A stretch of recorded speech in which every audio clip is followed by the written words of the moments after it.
지금으로부터 한 2500년 전쯤에요. 한 사상가가 던진 아이디어가 당시 지성계를 그냥 발칵 뒤집어 놓습니다. 이건 뭐 거의 존재론적 스캔들이라고 부를 만했죠. 그 주인공이 누구냐면 바로 붓다입니다.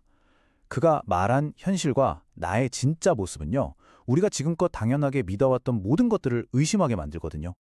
자, 본격적으로 한번 들어가 보기 전에 우리 잠시만 멈춰서 스스로에게 이 질문을 던져보죠. 나는 정말 누구일까요?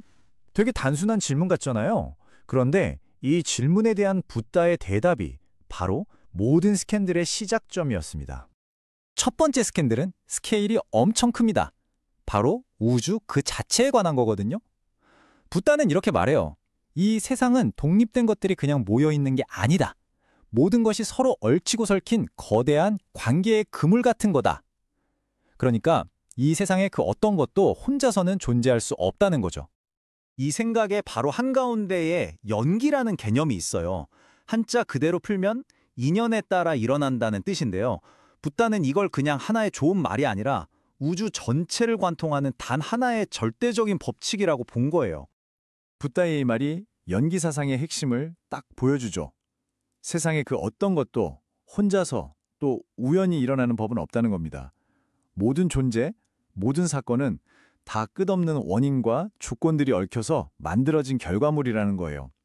마치 연못에 돌멩이 하나 던지면 수많은 물결이 쫙 퍼져나가는 것처럼 말이죠. 이 거대한 연결망을 가장 잘 보여주는 비유가 바로 거미줄이에요. 거미줄 한쪽을 살짝만 건드려도 거미줄 전체가 찡하고 울리잖아요. 우주의 모든 게 다 그렇다는 겁니다. 서로 영향을 주고받는다는 거죠. 이렇게 보면 나와 세상은 절대 분리된 게 아니라 사실은 거대한 하나인 셈이에요. 근데 진짜 놀라운 지점은 여기입니다. 붓다가 이 거대한 우주 법칙을 나의 고통이라는 아주 개인적인 문제에 그대로 적용했다는 거예요. 여기 보이는 12단계 되게 복잡해 보이죠?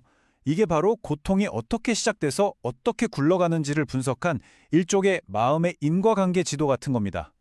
즉, 우리의 고통이 그냥 막연한 게 아니라 명확한 고리로 연결되어 있어서 끊어낼 수도 있다는 뜻이죠. 자, 그럼 여기서 질문이 하나 생기죠. 모든 게 다 이렇게 연결되어 있고 계속 변하고 있다면 영원할 것만 같은 나라는 존재는 대체 뭘까요? 바로 여기서부터 붓다의 두 번째, 그리고 어쩌면 가장 충격적인 스캔들이 시작됩니다. 이 두 번째 스캔들은요, 훨씬 더 우리한테 직접적으로 와닿을 거예요. 바로 나 자신에 대한 이야기거든요. 여러분이 나라고 굳게 믿고 있는 그 단단하고 변치 않는 존재가 사실은 텅 빈 환상일지도 모른다. 이런 충격적인 주장입니다. 당시 인도 사회의 주류 사상은 아트만이라는 거였어요. 우리 안에 변치 않는 영원한 자아가 있다는 믿음이었죠. 그런데 붓다가 이 전통적인 관념의 심장에 무아, 즉 자아는 없다는 비수를 그냥 꽂아버린 겁니다.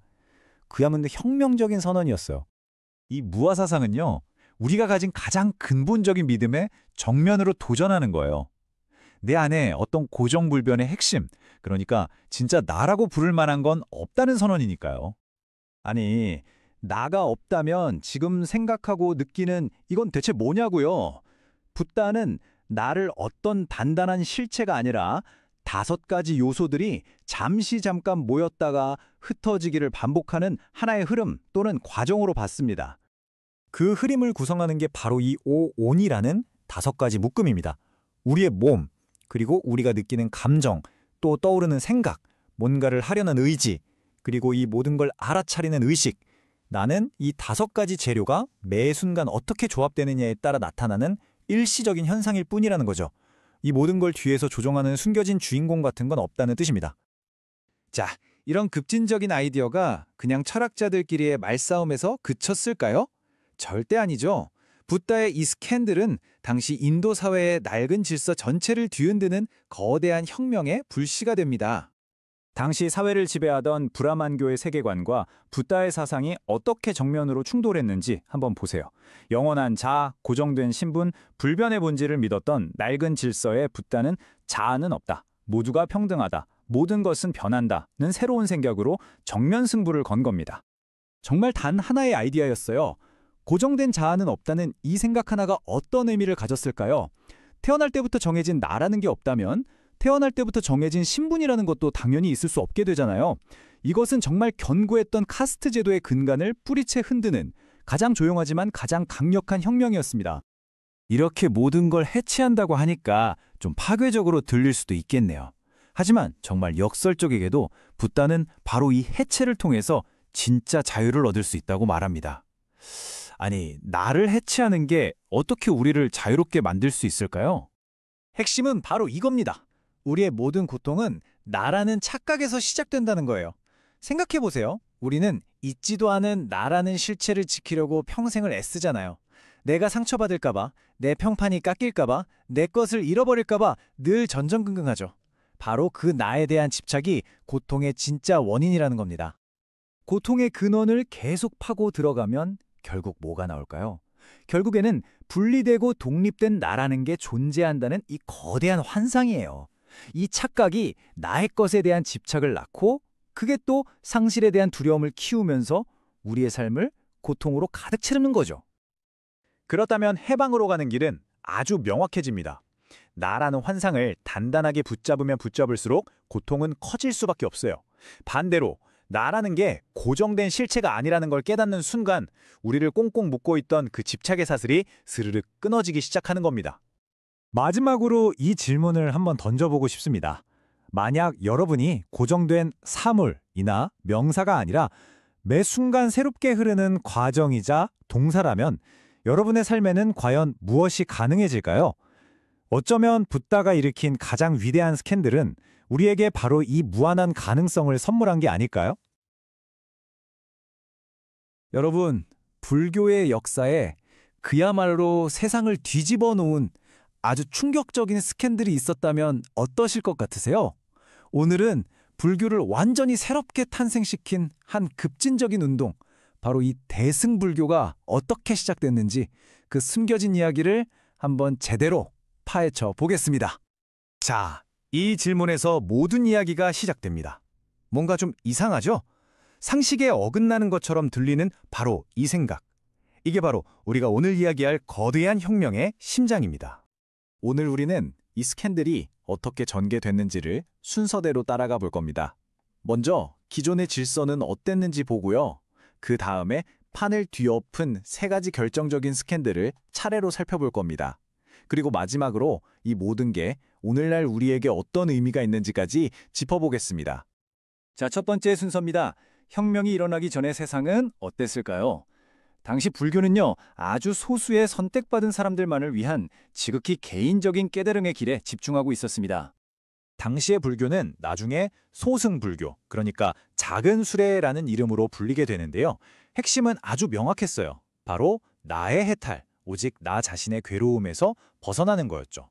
그래서 이상적인 인물상도 아라한이라고 해서 모든 번뇌를 끊고 자기 혼자만의 완벽한 깨달음을 얻는 존재였습니다. 그러다 보니까 자연스럽게 출가한 승려들 중심의 어떻게 보면 좀 엘리트주의적인 경향이 아주 강했죠. 그런데 바로 이 지점에서 첫 번째 거대한 균열이 생기기 시작합니다. 깨달음의 문을 이제 몇몇 엘리트가 아니라 모든 사람에게 활짝 열어 젖히자 이런 새로운 운동이 등장한 거죠. 이야, 이게 바로 첫 번째 스캔들이었습니다. 이 두 길의 차이는요, 와, 정말 극명합니다. 작은 수레가 나 혼자 겨우 강을 건너는 작은 뗏목 같은 거였다면요, 위대한 수레, 즉 대승불교는 고통받는 모든 존재를 다 태우고 저 언덕으로 함께 건너가는 거대한 배와 같았어요. 목표가 나에서 우리로 확장된 거죠. 이건 정말 엄청난 패러다임의 전환이었습니다. 그러니까 이게 왜 스캔들이냐면요. 바로 이겁니다. 깨달음이 더 이상 소수의 출가 수행자만이 가질 수 있는 어떤 특별한 전유물이 아니게 된 거예요. 평범한 사람도 집에서 생활하는 누구라도 깨달을 수 있다는 이 선언. 당시 기득권층에게는 그야말로 충격적인 대중화 스캔들이었던 셈이죠. 자, 그럼 이 위대한 수레를 이끌어가는 영웅은 대체 누구일까요? 여기서 두 번째 스캔들, 우리의 상식을 뛰어넘는 엄청난 희생을 감수한 존재가 등장합니다. 바로 보살입니다. 보살은요, 이미 부처가 될 수 있는 모든 자격을 갖춘 존재예요. 그런데 열반에 들어가지 않겠다는 겁니다. 왜? 세상의 모든 중생이 전부 구원받을 때까지 자신의 최종 목표를 스스로 미루고 이 고통의 세계에 남기로 맹세한 거죠. 바로 이 대목이 위대한 희생의 스캔들입니다. 한번 상상해 보세요. 평생을 바친 고된 수행 끝에 마침내 얻은 그 궁극의 평온과 안식을 다른 사람들을 위해 자발적으로 포기한다는 것. 이건 나만을 생각하던 기존의 해탈론에 대한 가장 강력한 반박이었고요. 정말 상상하기 힘든 이타심의 끝판왕이었죠. 보살은 그냥 마음만 착하다고 되는 게 아닙니다. 아주 중요한 두 가지 도구를 사용하는데요. 바로 대비심과 방편입니다. 다른 존재의 고통을 꼭 내 것처럼 느끼는 거대한 자비심, 그리고 그들을 돕기 위해서 아주 지혜로운 방법들을 쓰는 거죠. 지혜와 자비, 이 두 날개가 함께 있어야만 날 수 있다는 대승불교의 핵심 메시지가 여기에 담겨 있습니다. 자, 이제 가장 깊고 어쩌면 가장 이해하기 어려운 스캔들로 들어가 보겠습니다. 이건 현실이라는 것 자체의 본질에 의문을 던지는 아주 철학적인 개념입니다. 바로 이 한 글자, 공입니다. 이 글자가 우리를 대승불교 철학의 가장 깊은 심장부로 안내할 겁니다. 보통 공이라고 하면 다들 뭘 떠올리시나요? 그냥 텅 비어있는 것? 아무것도 없는 허무함? 과연 그게 전부일까요? 전혀 그렇지 않습니다. 이게 정말 엄청난 반전인데요. 공은 모든 게 텅 비었다는 허무주의가 아니에요. 오히려 그 정반대입니다. 이 세상에 그 무엇도 홀로 고정된 실체로 존재하지 않는다는 심오한 통찰이죠. 이것이 바로 역설적 지혜의 스캔들입니다. 모든 것이 서로 연결되어 있다는 이 깨달음이야말로 우리를 온갖 집착에서 벗어나게 하는 진정한 해방의 열쇠가 되는 겁니다. 그리고 이 어마어마한 사상이 믿기시나요? 고작 260자 남짓한 아주 짧은 경전, 바로 반야심경에 압축적으로 담겨 있습니다. 불교 지혜의 정수라고 할 수 있겠죠. 자, 그렇다면 이 수천 년 전의 스캔들이 지금 이렇게 편편화된 시대를 사는 우리랑 도대체 무슨 상관이 있는 걸까요? 사실 이 스캔들들은요, 오늘날 우리에게 너무나도 필요한 가치들을 명확하게 보여주고 있어요. 모두를 위한 혁명은 결국 포용성의 이야기였고요. 기다리는 영웅은 이타주의를, 그리고 없음의 지혜는 모든 것이 연결되어 있다는 연대성의 가치를 보여주는 거죠. 결국 대승불교는 나에서 우리로 나아가는 위대한 관계 회복 스캔들이었던 셈입니다. 그래서 우리가 마지막으로 던져야 할 질문은 바로 이것입니다. 개인주의와 단절이 만연한 이 시대에 우리 모두를 태우고 함께 나아갈 우리 시대의 위대한 수레는 과연 무엇일까요? 이 질문에 대한 답은 아마 우리 각자의 마음속에서부터 시작해야 할 겁니다. 여러분, 세상에서 가장 짧지만 어쩌면 가장 충격적인 경전이 뭔지 아세요? 바로 반야심경입니다. 아니, 이 몇 줄 안 되는 글에 대체 뭐가 있길래 세상을 뒤흔들었다고 하는 걸까요? 오늘 그 스캔들 속으로 한번 들어가 보죠. 자, 시작부터 좀 머리 아픈 질문을 던져볼게요. 아무것도 없는 게 곧 모든 것이다. 네? 이게 대체 무슨 말일까요? 오늘 우리가 파헤칠 내용의 가장 중심에 있는 바로 그 미스터리입니다. 네, 반야심경의 핵심, 딱 한 글자를 꼽으라면 바로 공입니다. 근데 공이라고 하면 보통 뭘 떠올리세요? 뭔가 텅 비어있고 허무하고 그런 거잖아요? 하지만 그건 정말 큰 오해입니다. 오늘 우리가 할 얘기는 바로 그 오해를 깨부수는 거예요. 이 공이라는 게 허무함과는 거리가 아주 멀거든요. 자, 그럼 뭐가 오해고 뭐가 진짜 의미인지 한번 보죠. 왼쪽을 보면 우리가 흔히 생각하는 공, 그냥 텅 빈 상태, 아무것도 없는 걸 말하죠. 하지만 진짜 의미는 오른쪽에 있습니다. 고정된 실체가 없다. 이게 무슨 뜻이냐면 모든 게 다 없다는 게 아니에요. 오히려 그 어떤 것도 혼자서 영원히 변하지 않는 모습으로 존재할 수는 없다는 뜻에 훨씬 가깝습니다. 아니, 이게 왜 그렇게 스캔들이었을까요? 생각해보세요. 그 당시 사람들은 세상이 전부 단단하고 변치 않는 실체들로 꽉 차 있다고 믿었단 말이에요. 그런데 갑자기 나타나서 사실 그거 다 텅 비어있어 라고 하니까 와, 이건 정말 세상을 뒤집는 얘기였던 거죠. 그야말로 충격적인 역설이었어요. 아마 들어보신 분들 많을 거예요. 반야심경의 하이라이트죠. 색 즉시 공, 공 즉시 색. 물질적인 것이 곧 공이고 공이 곧 물질적인 것이다. 아니, 이게 말이 되나요? 분명히 눈에 보이고 손에 만져지는데 이게 어떻게 텅 비어 있다는 걸까요? 자, 지금부터 이 수수께끼를 한번 풀어보겠습니다. 자, 그 수수께끼를 푸는 열쇠가 바로 이 개념입니다. 자성이 없다, 좀 어려운 말 같죠? 쉽게 말해서 그 어떤 것도 자기 혼자만의 고유한 정체성, 뭐랄까, 영원히 변치 않는 주민등록증 같은 걸 가지고 있지 않다는 뜻이에요. 모든 건 말이죠. 다른 것들과의 관계 속에서 그 관계에 의존해서 잠깐 지금의 모습으로 존재할 뿐이라는 겁니다. 아직도 좀 알쏭달쏭하시죠? 괜찮습니다. 그래서 아주 쉬운 예를 하나 들어볼게요. 우리한테 아주 익숙한 자동차를 가지고 한번 이 개념을 완전히 분해해 보겠습니다. 자, 보세요. 자동차는 뭘로 만들어졌죠? 당연히 바퀴도 있고 엔진, 뼈대가 되는 차체, 좌석, 핸들, 수많은 부품들이 모여서 만들어졌잖아요. 그쵸? 이 부품들이 그냥 쌓여 있는 게 아니라 서로 연결되고 조립되어서 자동차라는 기능을 하는 하나의 덩어리로 보이는 거예요. 자, 그럼 여기서 질문. 만약에 이 부품들을 다 해체해서 바닥에 쫙 늘어났다고 생각해 보세요. 이 중에 뭐가 자동차죠? 바퀴? 엔진? 핸들? 아니, 대체 자동차의 본질이라는 건 어디에 있는 걸까요? 정답은 없다입니다. 어디에도 없어요. 자동차라는 건 그냥 이 부품들이 잠시 모여있는 상태에 우리가 붙여준 이름, 즉 라벨일 뿐이에요. 영원 불변하는 자동차라는 본질은 없는 거죠. 와, 이제 좀 감이 오시죠? 바로 이게 공의 진짜 의미입니다. 자, 자동차는 이해가 되셨죠? 그럼 이제 진짜 스캔들로 넘어가 보겠습니다. 이 똑같은 논리를 자동차가 아니라 바로 나 자신에게 적용하면 어떻게 될까요? 이게 진짜 충격의 시작입니다. 반야심경은 여기서 정말 대담한 선언을 합니다. 바로 오온이 모두 공하다는 구절인데요. 여기서 오온이라는 게 뭐냐면 쉽게 말해서 나를 구성하는 5가지 요소 덩어리예요. 그런데 이 나라는 존재마저도 텅 비어 있다고 말하는 겁니다. 그러니까 우리가 나라고 믿는 이 존재는요, 사실 5가지 요소들의 조합이라는 거예요. 첫째, 우리의 몸뚱이. 둘째, 기쁘다 슬프다 같은 감각과 느낌. 셋째, 이런저런 생각들. 넷째, 뭔가를 하려는 의지나 습관. 그리고 마지막으로 이 모든 걸 알아차리는 의식. 마치 자동차 부품처럼요. 이 5가지는 계속 변하잖아요. 이 중에 어떤 걸 콕 집어서 이게 바로 영원한 나야 라고 할 만한 게 있을까요? 없다는 거죠. 이게 바로 에고에 대한 궁극의 스캔들이에요. 아무리 찾아봐도 영원히 고정된 나라는 건 없다는 선언. 어떻게 보면 무서운 얘기 같지만 사실 이건 엄청나게 해방적인 통찰이기도 합니다. 자, 근데 여기서 끝이 아닙니다. 반야심경의 스캔들은 이제 최정점으로 치닫습니다. 나를 해체한 것도 모자라서 이제는 심지어 가장 성스럽다고 여겨지는 진리마저도 해체해 버리거든요. 불교의 가장 핵심적인 가르침인 사성제, 즉 고통과 그 원인, 그리고 그 소멸에 대한 진리. 이것마저도 없다, 공하다고 말해버립니다. 아니, 자기들이 세운 가장 중요한 진리마저도 고정된 실체가 아니라고 하니 정말 대단하지 않습니까?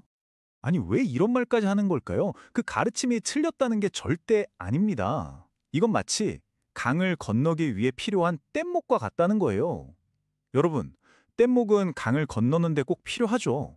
하지만 강을 다 건넜으면 어떻게 해야 할까요? 고맙다고 등에 지고 계속 갑니까? 아니죠. 버리고 가야죠. 그 어떤 위대한 가르침이나 진리도 우리가 거기에 집착하는 순간 우리를 얽매는 또 다른 족쇄가 될 뿐이라는 아주 강력한 메시지입니다. 자, 그럼 이렇게 다 해체하고 다 비어있다고 하면 대체 뭐가 남는 걸까요? 그래서 어쩌라고 싶으실 수 있어요. 이제 바로 그 질문에 답을 할 차례입니다. 이 모든 걸 부수는 작업이 사실은 우리에게 얼마나 큰 자유를 주는지 한번 알아보죠. 이 공이라는 지혜를 제대로 이해하면 우리 삶에 3가지 엄청난 변화가 찾아옵니다. 첫째, 집착으로부터의 자유예요. 어차피 영원한 건 없다는 걸 알면 뭔가를 꽉 쥐고 놓지 못하는 고통에서 벗어날 수 있겠죠. 둘째, 자비심이 커집니다. 나와 너를 가르는 벽이 사실은 생각보다 얇다는 걸 깨닫게 되거든요. 그럼 타인의 아픔이 내 아픔처럼 느껴지기 시작하죠. 그리고 마지막으로 생각이 유연해집니다. 세상에 절대적인 정답은 없다는 걸 아니까 흑백 논리에서 벗어나서 훨씬 더 지혜롭게 상황을 볼 수 있게 되는 거예요. 그리고 결론은 이겁니다. 공은 두려워해야 할 텅 빈 공간이나 허무가 절대 아니에요. 오히려 그 반대죠. 모든 것이 새롭게 태어나고 서로 연결되고 자유와 자비가 싹틀 수 있는 무한한 가능성의 공간인 셈입니다. 이게 바로 오늘 이야기의 가장 중요한 핵심이에요. 자, 이제 마지막으로 질문 하나를 여러분께 던지면서 마무리할까 합니다.